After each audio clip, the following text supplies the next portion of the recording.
ही सुमिरन कीन्हा, हृदय हर्ष कपि सज्जन चीन्हा। राम राम तेहि सुमिरन कीन्हा। विभीषण जी जगते ही क्या बोलते हैं? राम राम। और हम लोग जगते ही चाय लाओ, आदेश देते ना घर वालों को, बिस्तर में बैठे बैठे चाय लाओ। कई लोग तो ऐसे होते हैं कि यदि उनको समय से चाय ना मिले तो सिर में दर्द हो जाता है। न जाने चाय में उनको क्या ऐसा प्रेम है। कई लोग को आप बोलते हुए देखते हैं कि अरे क्या बताऊं भैया, बड़ा दिमाग में, आज सुबह से चाय नहीं मिली। अरे भैया चाय पियो मनाही नहीं है, लेकिन प्रातः काल में उठो तो भगवान का नाम स्मरण कर लो। राम राम तेहि सुमिरन कीन्हा। इससे होगा क्या? कोई भी व्यक्ति ये समझ जाएगा कि आप भगवान के भगत हो। हनुमान जी हृदय हर्ष कपि सज्जन चीन्हा। हनुमान जी बड़े प्रसन्न हो गए। अभी तक तो केवल तर्क कर रहे थे, लेकिन अब हनुमान जी को लगा कि हाँ, राम राम कह रहा है, इसका मतलब हमारे ही गोले का भगत है। राम जी को ही मानने वाला कोई भगत है। यही सन हठ करी हो पहचानी, और साधु ते होई न कारज हानि। हनुमान जी ने मन में विचार किया कि ये संत हैं, इनसे मैं मित्रता करूंगा तो मेरी किसी प्रकार की कोई हानि नहीं है। अरे भैया, संत अपने लिए जीवन धारण नहीं करते, संत तो दूसरे के लिए। संत हृदय नवनीत समाना। गोस्वामी तुलसीदास जी कहते हैं संतों का हृदय तो मक्खन के समान है। लेकिन मक्खन और संत के हृदय में अंतर है। मक्खन कब पिघलता है? जब आप मक्खन को अग्नि में जलाओगे। जब आप मक्खन को अग्नि में जलाएंगे तब वो द्रवीभूत होता है, मतलब अपने दुख से मक्खन पिघलता है। लेकिन संत वो है जो दूसरे के दुख से पिघल जाए। प्रेम से बोलिए हनुमान जी महाराज की। संत अपने सुख से सुखी और अपने दुख से दुखी नहीं, वो तो दूसरे के सुख में अपना सुख ढूंढता है और दूसरे के दुख से स्वयं दुखी होता है। वो है संत। यही सन हठि करी हो पहचानी। मैं इनसे मित्रता करूंगा, मेरा सारा कार्य सिद्ध हो जाएगा। लेकिन हनुमान जी ने विचार किया, एक संत से मिल रहा हूं तो कैसे मिला जाए। हनुमान जी ने तुरंत वहां विप्र रूप बनाया है। विप्र रूप धरि वचन सुनाए और क्या कहा? राम सिया राम जय जय राम, राम सिया राम जय राम जय राम, राम सिया राम जय राम जय राम। हनुमान जी ने जय श्री राम ऐसा उच्चारण किया। विभीषण जी अभी उठे हैं, राम राम कह रहे हैं। जैसे ही राम सिया राम जय राम सिया राम का धुन उनको सुनाई दिया, विभीषण जी आज बड़े चिंतित हो गए। आज से पहले मेरे अलावा कोई यहाँ राम नाम का उच्चारण करने वाला नहीं है। कौन भगत आ गया है जो जोर जोर से जय श्री राम कह रहा है। सुनत विभीषण उठि तह आए।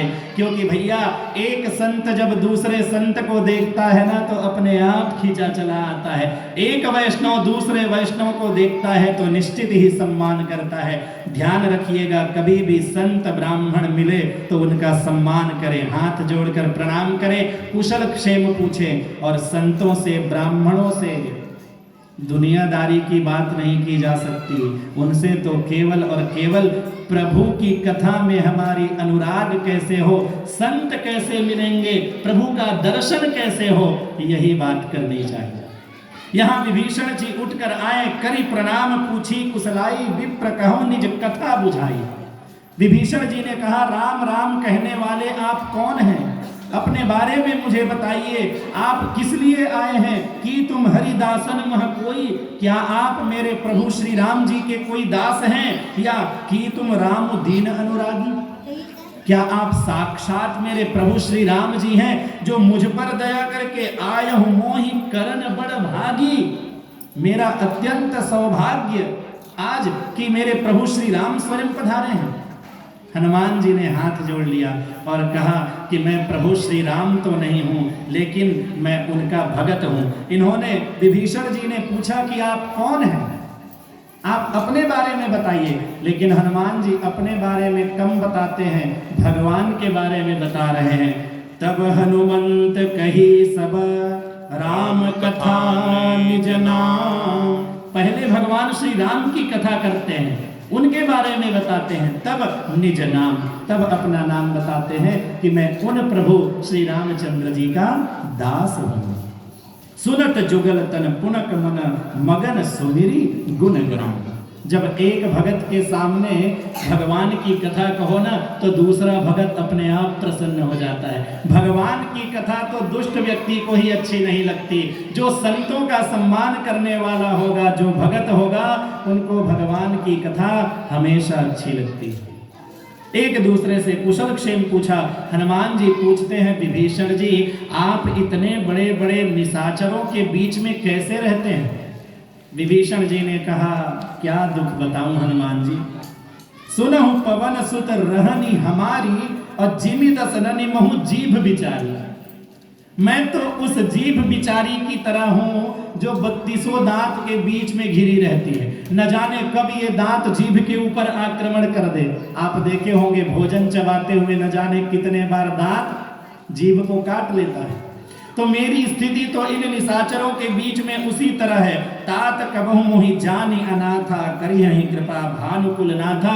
क्या भगवान श्री रामचंद्र जी मुझ दास को अनाथ जानकर मुझ पर कृपा करके कभी दर्शन देंगे? और विभीषण जी कितनी प्यारी बात कह रहे हैं, अब मोहि भा भरोस हनुमंता और बिनु हरि कृपा मिलहि नहीं संता। आज मुझे भरोसा हो गया, आप मिल गए। इसका यही प्रमाण है कि भगवान श्री रामचंद्र जी मुझ पर प्रसन्न हो गए।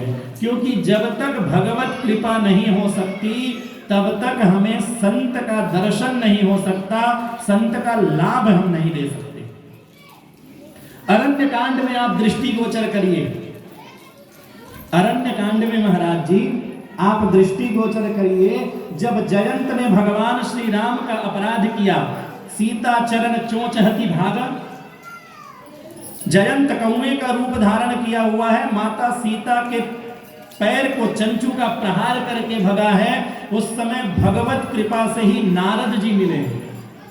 नारद देखा बिकल जयंता, वहां पर स्पष्ट शब्द आया है, नारद देखा बिकल जयंता। तो नारद जी स्वयं उनके पास पहुंचे हैं। क्यों? क्योंकि भगवान श्री रामचंद्र जी ने तो जयंत के पीछे बाण छोड़ा हुआ, लेकिन वो बाण मारना नहीं चाहता, जयंत को शिक्षित करना चाह रहा है कि जिन भगवान का अपराध किए हो उनके शरण में जब तक नहीं जाओगे तब तक इस बाण से तुम्हें छुटकारा नहीं मिल सकती। तो बिनु हरि कृपा मिल ही नहीं संता। हनुमान जी आपका दर्शन हो गया, मैं ये समझ गया कि मेरे प्रभु श्री रामचंद्र जी मुझ पर प्रसन्न है।